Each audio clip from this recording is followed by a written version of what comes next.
On m'a demandé de réaliser un portrait cinématographique. Et la première chose que je fais quand je filme une interview, avant même d'installer la caméra ou les lumières, c'est découvrir l'espace. Avec un zoom standard, par exemple un 24-70 mm f2.8, j'explore différents points de vue. D'où vient la lumière naturelle? Que raconte l'espace? Qu'est-ce qui peut renforcer l'histoire? Avec un stand-in, je cherche un cadrage équilibré, à hauteur des yeux ou, comme ici, légèrement en dessous, ce qui donne plus de présence au personnage.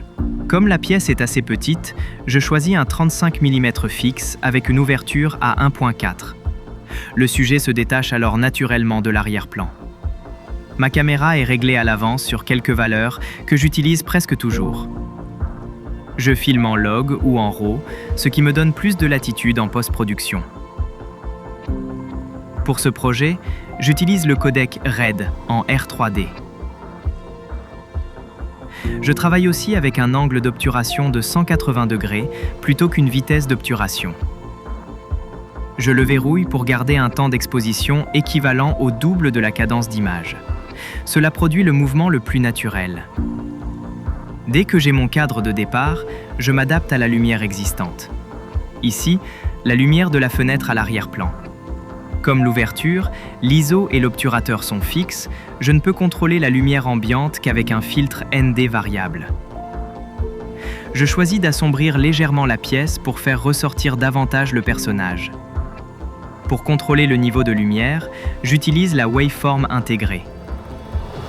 L'histogramme donne une vue globale, mais la waveform permet de voir beaucoup plus précisément où et combien de lumière entre. J'ai maintenant une base pour ajouter de la lumière.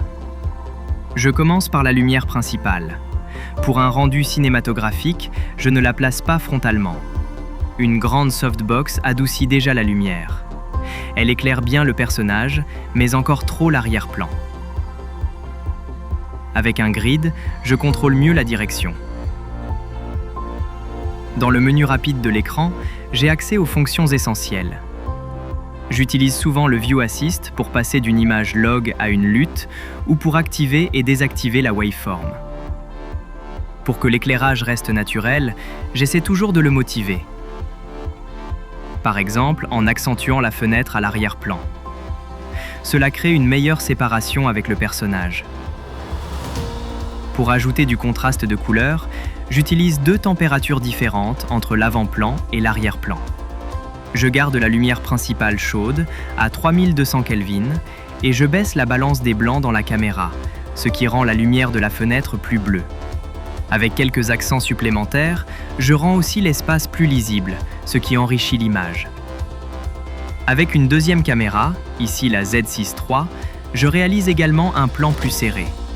Le B-roll est très utile au montage. La qualité audio est également essentielle.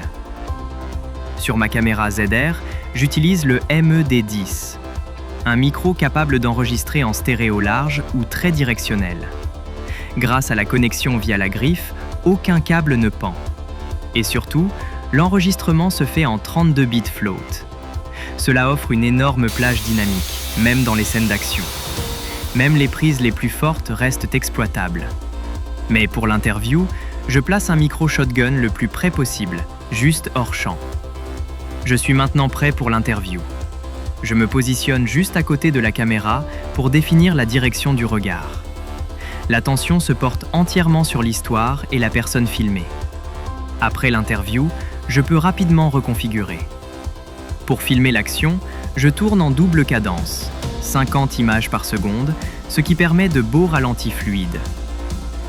L'autofocus et le tracking m'aident à garder la netteté, même dans des conditions difficiles.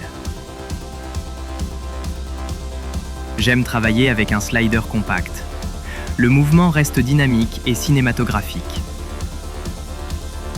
La stabilisation me permet aussi de filmer à main levée tout en absorbant les petites vibrations.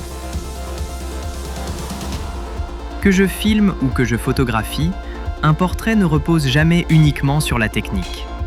Il faut pouvoir lui faire confiance pour concentrer toute l'attention sur le contenu et la personne. J'apprécie cette configuration compacte et légère. Pas d'écran externe. Pas de câbles inutiles. Pas de poids superflu. Tout reste à portée de main. Quand la technique disparaît, l'histoire prend toute sa place. Et c'est finalement ce qui compte.